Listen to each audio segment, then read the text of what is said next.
Shalom, mes bien-aimés frères et sœurs en Jésus-Christ. Remercions l'Éternel Dieu pour ce moment qu'il nous accorde une fois de plus pour continuer la lecture de sa parole. Aujourd'hui, nous allons faire le livre de la Genèse au chapitre 31. Jacob entendit les propos des fils de Laban qui disaient: Jacob a pris tout ce qui était à notre père. Et c'est avec le bien de notre père qu'il s'est acquis toute cette richesse. Jacob remarqua aussi le visage de Laban, et voici, il n'était plus envers lui comme auparavant. Alors l'Éternel dit à Jacob: Retourne au pays de tes pères et dans ton lieu de naissance, et je serai avec toi. Jacob fit appeler Rachel et Léa, qui étaient au champ vers son troupeau. Il leur dit: Je vois au visage de votre père qu'il n'est plus envers moi comme auparavant, mais le Dieu de mon père a été avec moi.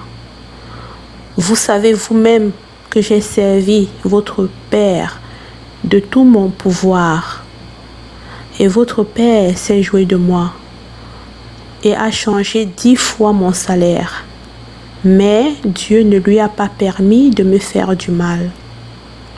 Quand il disait: les tachetés seront ton salaire, toutes les brebis faisaient des petits tachetés.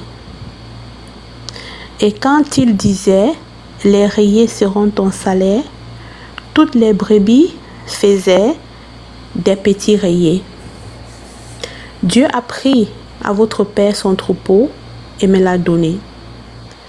Au temps où les brebis entraient en chaleur, je levai les yeux et je vis en songe que les boucs qui couvraient les brebis étaient rayés, tachetés et marquetés.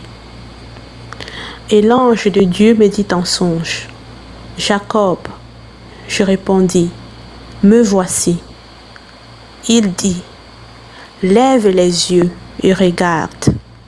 Tous les boucs qui couvrent les brebis sont rayés, tachetés et marquetés, car j'ai vu tout ce que te fait Laban.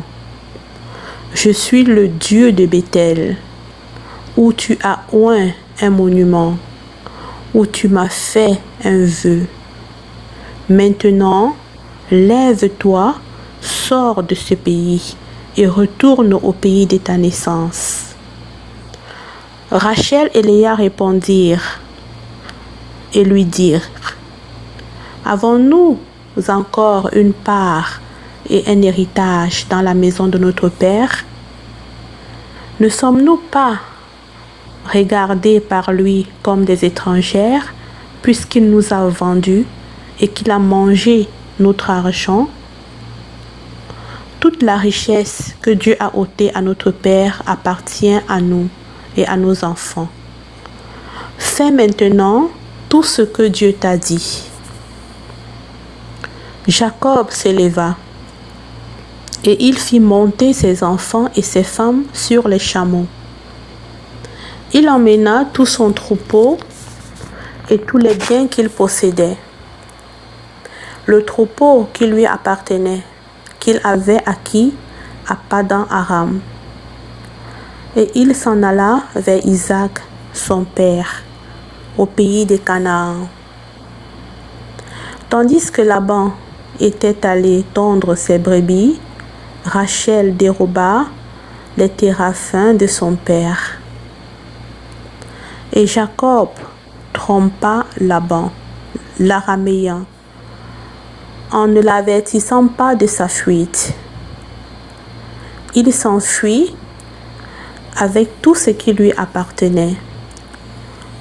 Il se leva, traversa le fleuve et se dirigea vers la montagne de Galad. Le 3e jour, on annonça à Laban que Jacob s'était enfui. Il prit avec lui ses frères, le poursuivit 7 journées de marche et l'atteignit à la montagne de Galade.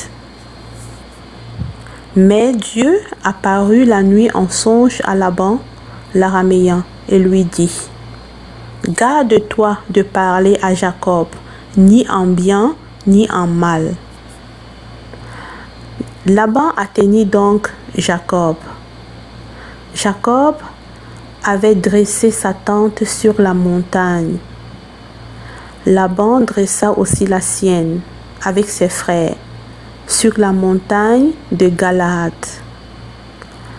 Alors Laban dit à Jacob: Qu'as-tu fait? Pourquoi m'as-tu trompé et amènes-tu mes filles comme des captives par l'épée? Pourquoi as-tu pris la fuite en cachette? M'as-tu trompé et ne m'as-tu point averti? Je t'aurais laissé partir au milieu des réjouissances et des chants, au son du tambourin et de la harpe. Tu ne m'as pas permis d'embrasser mes fils et mes filles. C'est en insensé que tu as agi. Ma main est assez forte pour vous faire du mal, mais le Dieu de votre père m'a dit hier: Garde-toi de parler à Jacob, ni en bien, ni en mal. Maintenant que tu es parti, parce que tu languissais après la maison de ton père, pourquoi as-tu dérobé mes dieux? Jacob répondit et dit à Laban: J'avais de la crainte à la pensée que tu m'enlèverais peut-être tes filles.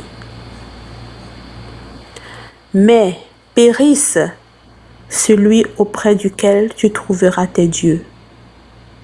En présence de nos frères, examine ce qui t'appartient chez moi et prends-le.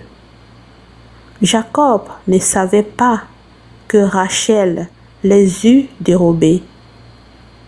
Laban entra dans la tente de Jacob, dans la tente de Léa, dans la tente des 2 servantes, et il ne trouva rien.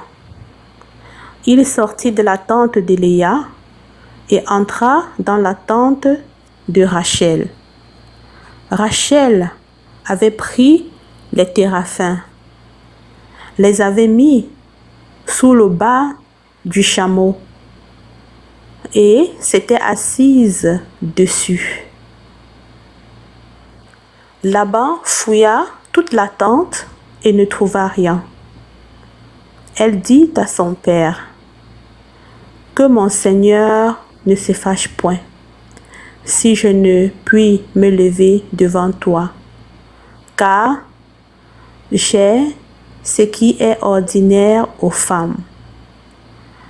Il chercha et ne trouva point les téraphins. Jacob s'irrita et querella Laban. Il reprit la parole et lui dit: Quel est mon crime? Quel est mon péché?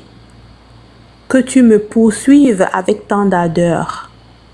Quand tu as fouillé tous mes effets, qu'as-tu trouvé des effets de ta maison? Produis-le ici devant mes frères et tes frères, et qu'ils prononcent entre nous deux. Voilà 20 ans que j'ai passé chez toi. Tes brebis et tes chèvres n'ont point avorté, et je n'ai point mangé les béliers de ton troupeau. Je ne t'ai point rapporté des bêtes déchirées. J'en ai payé le dommage. Tu me redemandais ce qu'on me volait de jour et ce qu'on me volait de nuit.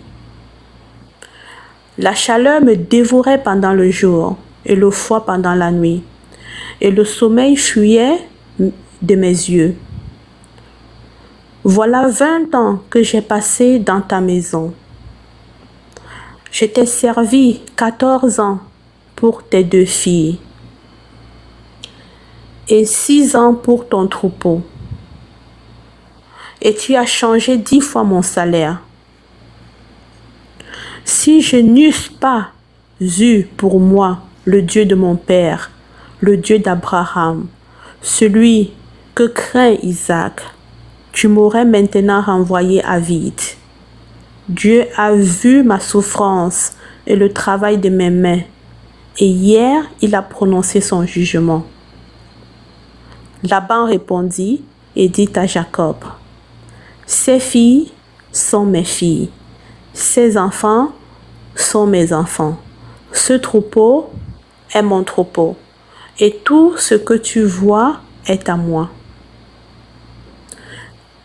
Et que puis-je faire aujourd'hui pour mes filles ou pour leurs enfants, ou pour leurs enfants qu'elles ont mis au monde?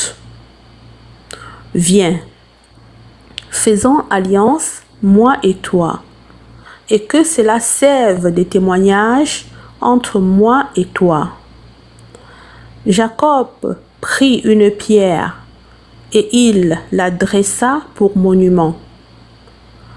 Jacob dit à ses frères, « Ramassez des pierres. » Ils prirent des pierres et ils firent un monceau. Et ils mangèrent là sur le monceau. Laban l'appela Jegar Sahadutha. Et Jacob l'appela Galed. Laban dit, « Que ce monceau serve aujourd'hui de témoignage entre moi et toi. » C'est pourquoi on lui a donné le nom de Galed. On l'appelle aussi Mitzpah, parce que Laban dit, « Que l'Éternel veille sur toi et sur moi, quand nous serons l'un et l'autre perdus de vue. Si tu maltraites mes filles, et si tu prends encore d'autres femmes, ce n'est pas un homme qui sera avec nous. Prends-y garde.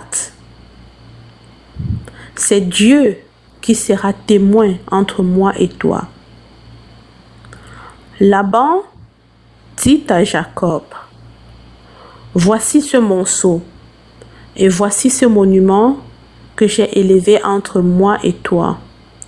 Que ce monceau soit témoin, et que ce monument soit témoin, que je n'irai point vers toi au-delà de ce monceau, et que tu ne viendras point vers moi au-delà de ce monceau et de ce monument pour agir méchamment.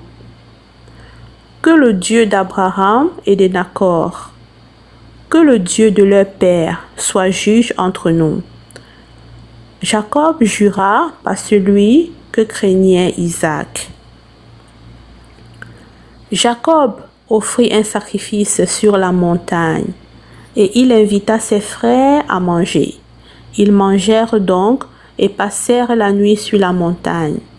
Laban se leva de bon matin, embrassa ses fils et ses filles et les bénit.